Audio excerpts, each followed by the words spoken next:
In the cutthroat world of business, sometimes even the leaders at the top cannot fully grasp the underlying issues within their own company. David Mitchell, the CEO of Retro Fitness, a renowned gym chain, decided to join the Undercover Boss program to uncover what was truly happening within his organization. Despite owning a large business empire, David felt anxious when faced with problems that he couldn't see from his executive office. I need to know what's really going on and whether everything is as fine as I think it is. This question haunted his mind. David knew that, despite being the CEO, he couldn't always control everything. The company was growing rapidly, but were the employees working efficiently? Were they respecting customers and the values he had set for the company?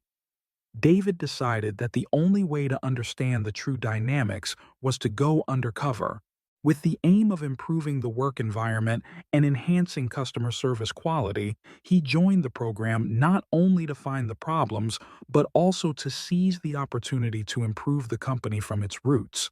If I want to make the company better, I need to see everything through the eyes of the employees and customers, David shared. Disguised as a new employee, David began to step into an entirely different world, a world where he was no longer the CEO but just an ordinary worker. But could he uncover the vital insights needed to take the company further? Join us in following David's journey, filled with surprises and tension, as he sees his company for the first time from a completely new perspective. David Mitchell, with unwavering determination, embarked on his undercover journey. He completely transformed his appearance, adopting the guise of a new employee named Ben Harper. A simple uniform free from any company logos or identifiable marks, coupled with a wig and casual attire, helped him disappear into the background unnoticed by anyone. As Ben David was ready to start a normal workday, from cleaning to serving customers and observing how employees perform their duties. For the first time in his career, David was not the decision maker. Instead, he was just another worker, carrying out simple tasks. Though the experience was both refreshing and nerve-wracking, he remained focused on his goal. I need to see everything happening here, from the smallest mistakes to the major incidents, so that I can truly change the company, David thought to himself. From the very first moments, David could feel the stark contrast between the perspective of a CEO and the reality of an employee's life. Starting with the cleaning tasks at Retro Fitness, he witnessed unexpected things. The employees here seemed indifferent toward their work. Some were not following procedures, while others were simply not productive. What concerned David the most was the lack of unity in the company. Everyone was working in their own way, ignoring any guidelines. However, not everything was bad. David also met a few enthusiastic employees who were willing to help him, guiding him on how to use equipment and giving him a better understanding of the processes. Yet the hostile glances from other staff members still lingered, unable to deter him from his greater goal. As David started working directly with employees at the counter, he quickly realized the significant difference between those who worked sincerely and those who just went through the motions.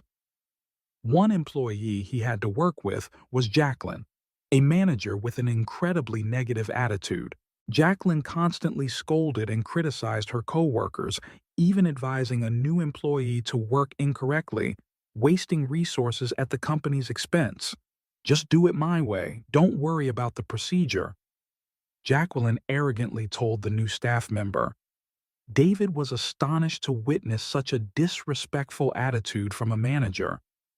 Jacqueline not only disrespected her colleagues, but also worked irresponsibly, especially when it came to making smoothies at the counter. She even discarded quality ingredients just to save time and effort, without considering how much this would cost the company.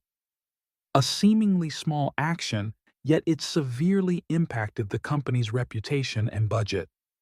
David observed Jacqueline's actions discreetly, wondering if this was what his employees were really doing, and could he change this when everything was revealed. As work continued, David found it increasingly difficult to maintain his undercover role. Surprises kept coming as he witnessed the attitudes and actions of employees like Jacqueline and others. This feeling of losing control made him extremely stressed. How could I let things go so wrong, he wondered. But deep down, David knew that only by witnessing everything firsthand and experiencing the reality could he make the right decisions to improve the situation. Would the things he witnessed truly bring change to the company? And would David overcome these challenges to help the company grow stronger? The answer would soon unfold in the following chapters. As the workday stretched on, David began to discover even bigger issues that he had never imagined. Throughout the process, he noticed some employees at Retro Fitness not only lacked a strong work ethic, but also displayed negative attitudes toward customers and coworkers. But what surprised and worried David the most was Jacqueline's behavior. One of the managers, Jacqueline, despite her authority, used it terribly. Not only did she break procedures, but she also guided a new employee to work incorrectly, wasting materials without any thought to the consequences. She even casually discarded freshly prepared smoothies just to save time. Just pour it all in here. Don't worry about the ingredients. Saving time is what matters, Jacqueline ordered, completely disregarding the company's standards. This not only lowered the quality of service, but also caused the company significant financial losses. David could hardly believe his eyes.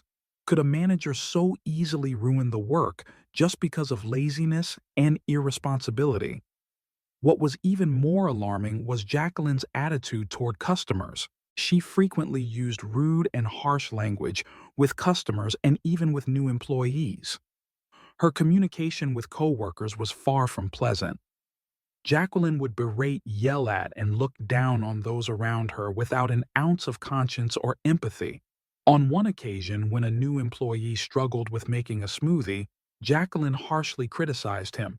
"You can't do this. It's just a blender," Jacqueline snapped, making the employee feel like a failure. David couldn't accept behavior like this, especially from someone in such an important role in running a gym.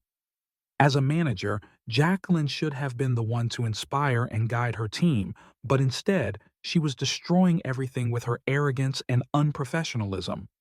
This not only hurt her colleagues, but also tarnished the company's image in the eyes of customers. Alongside Jacqueline, several other employees displayed serious issues. Wes, an employee at Buffalo Wings and Rings, was a prime example of disrespect and incompetence. Wes not only ignored procedures, but also frequently harassed and humiliated his colleagues. "I'll never let that guy work in my kitchen," Wes said about a new employee, his tone mocking and contemptuous. This kind of behavior was completely unacceptable in a professional environment. David was beginning to realize that the issues within the company weren't just isolated to a few individuals, but were part of a broader culture of irresponsibility. He felt heartbroken as he witnessed these behaviors, knowing that they not only affected productivity but also weakened the unity of the team. A sense of frustration and helplessness began to engulf David. He had truly begun to realize that the company he was running wasn't as perfect as he once thought. These underlying problems needed to be addressed immediately, or the company would be in serious danger. "What I'm seeing today is truly disappointing," David thought to himself. "Everything needs to change right now, from the management to the communication between employees. If I don't act, this company won't survive for long." But could these issues be changed easily? And did David have the capability to do so? The answer would be revealed in the next part, when David decided to unveil his true identity and confront the problematic employees in his company. After days of undercover work, David Mitchell had gathered enough information to make some crucial decisions. He could feel the tension rising inside him as he prepared to reveal his true identity. Not only was he anxious about how the employees would react, but also about how they would face the truth of their actions.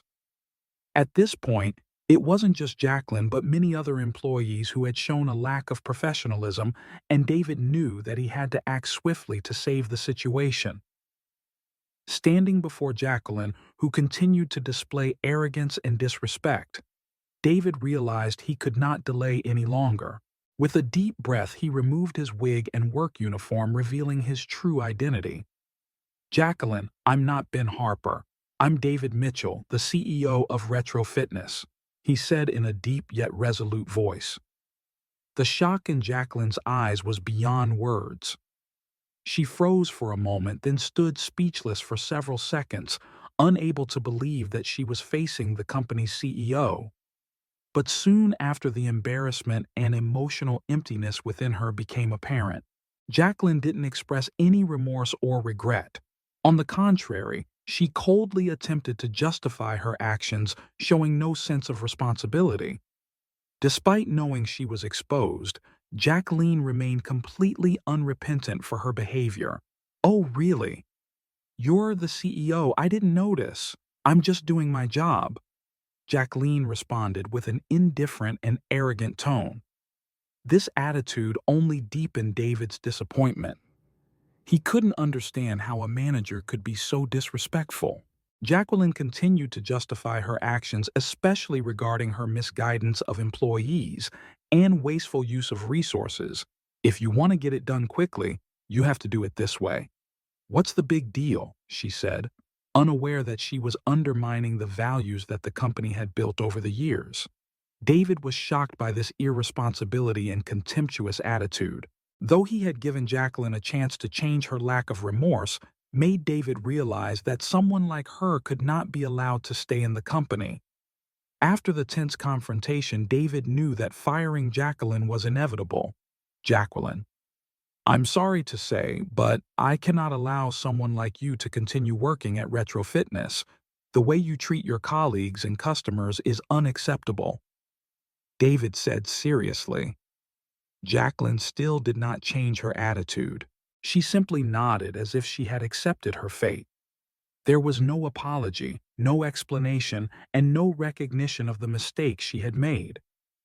David felt a heaviness in his heart, but he knew he had made the right decision. This move was necessary to preserve the company's culture and protect the employees who were truly committed to Retro Fitness. After dealing with Jacqueline, David turned his attention to another employee, Wes, who worked at Buffalo Wings and Rings. Wes was another employee with a negative attitude, and his actions left David deeply disappointed. However, Wes didn't seem to realize what he had done wrong. When David revealed his identity and asked Wes to explain his actions, Wes appeared surprised but didn't show any remorse. "I'm just doing my job. All I'm doing is making things run faster." Wes justified. David couldn't accept Wes's explanation. With a determined look, he told Wes he had to take responsibility for his actions and fired him on the spot. "I can't allow people like you to set an example for the rest of the staff. You've violated the fundamental values of this company," David said. Before ending the meeting, David reminded all employees that Retro Fitness would not tolerate disrespectful and irresponsible behavior. "I've decided to fire Jacqueline and Wes because they cannot represent the values Retro Fitness stands for. However, I hope you all learn from these mistakes and work together to build a stronger company," David concluded. With this firm and clear decision, David not only cleaned up the company, but also created an opportunity for the remaining employees to reach their full potential in a more positive work environment. But the story doesn't end here. David still had a lot of work to do to change and improve the company, but this was an important first step toward ensuring Retro Fitness's long-term growth and sustainability. After the tense confrontations and the firing decisions, David Mitchell felt a sense of relief, yet his heart remained heavy. He knew that he had made the right decision, but that didn't mean everything would change overnight. While Jacqueline and Wes were fired, their loss was not the end, but rather a turning point for the company. David was acutely aware that restoring the company culture and rebuilding the trust of both employees and customers was going to be a long and challenging journey. David returned to his office where he had to face the next important decisions. How could he not only address the individual issues, but also improve the overall performance of the company? Retro Fitness couldn't rely solely on firing a few employees. It needed to build a stronger foundation where everyone was encouraged to work for the common good and the company's growth. David began holding meetings with the remaining employees. He clearly explained the decisions that had been made and the reasons why Retro Fitness had to let go of individuals who didn't meet the company's expectations. We need a team with strong work ethics, mutual respect, and respect for our customers. I want you all to understand that every decision to fire someone has a deep reason behind it. And it's never easy for me, David shared during the meeting. He also announced the immediate changes that would be implemented.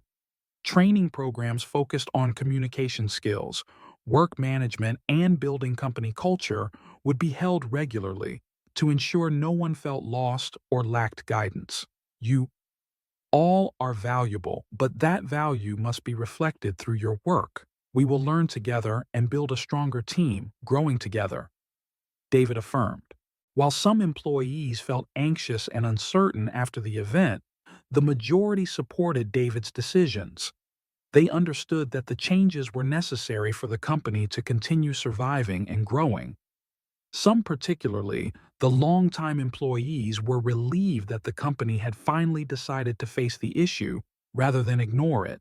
They hoped that with the new leadership, the company would become a better workplace where everyone could reach their full potential without fear of being insulted or belittled. However, a few employees remained skeptical, especially those who had worked at the company for many years and had witnessed similar situations in the past. They wondered if these changes would truly be sustained or if they were just temporary. David knew he had to gradually rebuild trust, understanding that he couldn't expect a quick turnaround but needed to be patient in creating a new company culture from the ground up. Although the issues with Jacqueline and Wes had been resolved, David knew this was just the first step in a long journey. He began meeting with department heads to propose changes in hiring training and employee evaluation processes. Periodic employee satisfaction surveys would be implemented to ensure everyone felt valued within the company.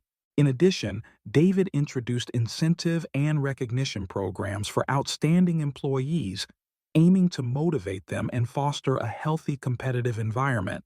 We will work in a completely new way, not just to do our jobs well, but to work with heart and passion, David declared.